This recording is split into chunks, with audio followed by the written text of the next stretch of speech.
It's not about blame, it's about change, and the need for change when it is so obviously warranted. The conservative philosophies and actions of the former Howard government were proven by their inflexibility when dealing with issues of social sensitivity.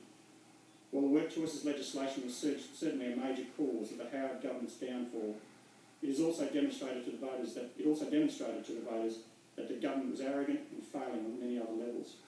If the difference between reform and conservatism is the ability to right previous injustice, then we must always look towards reform, particularly if past decisions continue to hurt and disaffect members of our society.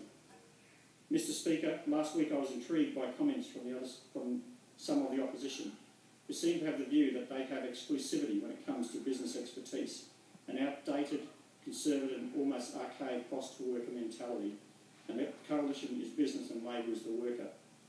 While the Labor Party proudly protects the rights of workers, the depth of expertise in all areas of business and professional practice are well represented on this side of the House, and to suggest, as they did last week, that we on the Labor side have never run businesses or employed people is amusing, if not grossly naive and uninformed.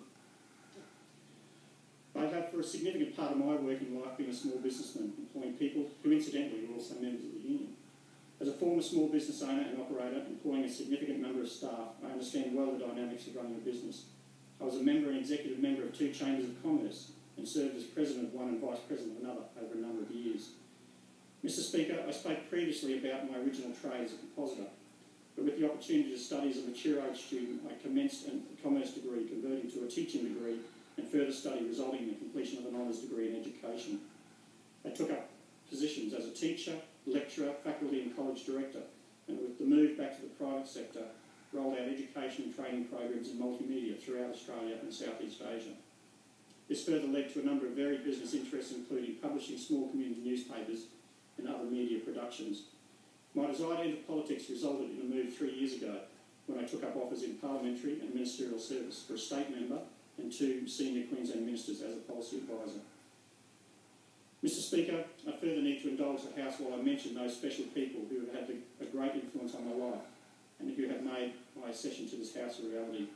As a member of the Labor Party, I pay tribute to the Labor cause and generations of Labor members and elected members who have proven our philosophical stance, conscience and commitment to giving all Australians a fair go. To our Prime Minister and other elected Labor members in this House who fought a hard but honest campaign to convince the majority of Australians to hand Labor the responsibilities of government.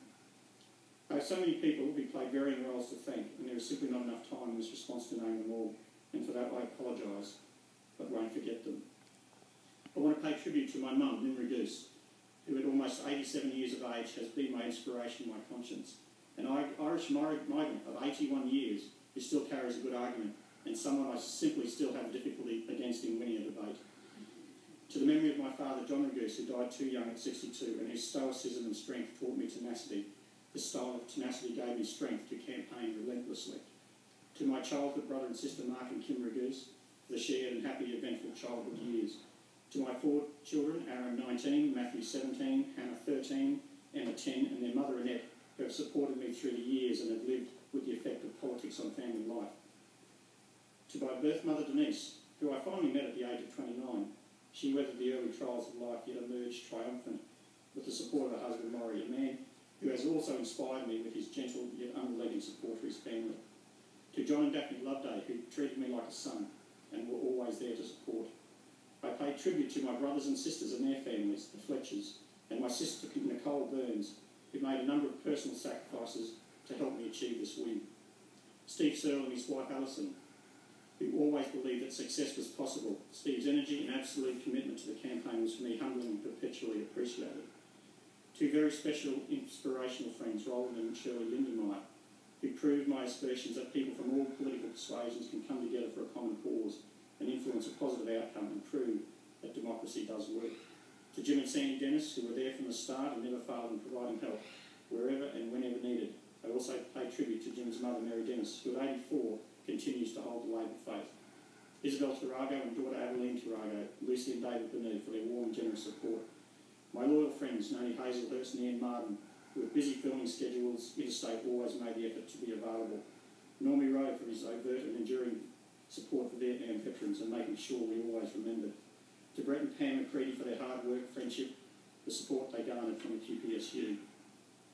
To those I honour as my political mentors who with their busy and demanding schedules always made time to help with advice, state members and ministers, Desley Boyle, John McKell, Margaret Keach, Evan Moorhead, Gary Fenlon, Michael Choi, Desley Scott, federal members and senators, Joe Ludwig, Wayne Swan, Craig Emerson, Tony Burke, Jenny George, Bernie Ripoll, and former Minister Con Shaka.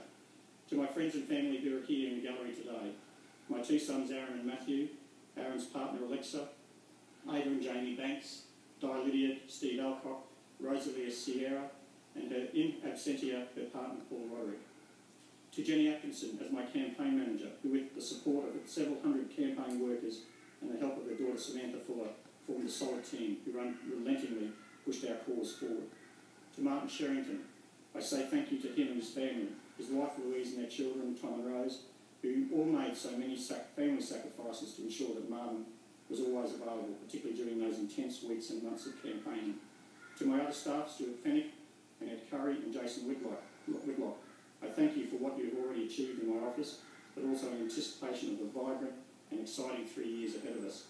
In closing, I must pay special tribute to my partner Marlene, who has weathered both the state and federal election campaign while managing her own career responsibilities and pressures. She has continued to be a stabilising influence despite her own personal pain with the loss of her father, a true gentleman, Ben Sierra, in 2006. In closing, I would like to reflect on the words of the Honourable Member for Griffith, our new Prime Minister, in his first speech, which strongly reflects my own disposition. He said, "I do not know whether I will be in this place for a short or a long time. That is for others to decide.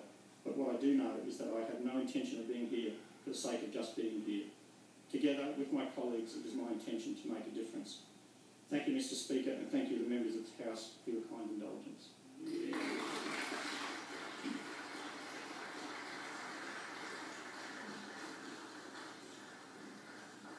Order. The question is that the address be agreed to.